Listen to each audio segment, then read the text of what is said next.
รายการต่อไปมอสอมายุรีส่งเข้าประกวดในบทฟ้อนมีชื่อว่ายิงลาวถูก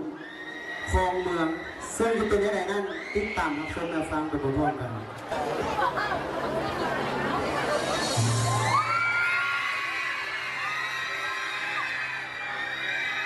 อันนี้นะผู้ยาเผยบอกไว้ลูกล่ามให้จริงจังตามที่คองคูณคำเลิศล้ำได้นานมามูลเสื้องามสง่าส่งว่าเป็นราวเอาแค่เนื้อพี่น้องเอ๋ยที่คลองลาวยังยืนอยู่พนมในเหมือนสร้างน้ำซีคันว่าเป็นแม่หญิงลาวเอานี้ดีแท้ให้จีจำไว้เนื้อทำเอาเนื้อพี่น้องยิงของเหมือนแสนลำคามัดนี้ได้นำมาเพื่อศึกษาเป็นบทกลแม่ยิงลาวดำลงไว้อย่าได้ไหลปะทิ้งปล่อยสืบสวบคนลุงน้อยเขียงเจ้าให้ครูลาวแทนเนื้อ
ไปสิ้นลืมบริละมันพาลืมบริลีมาซึ่งวัดสู้มาก็ให้เป็นสารผู้ค่ามีแต่ความสุขความเจริญกินกะยาให้หกโจ๊กกะยาให้หลงสาธุสาธุสาธุ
เสียงห้ามเศร้าห้ามเศร้า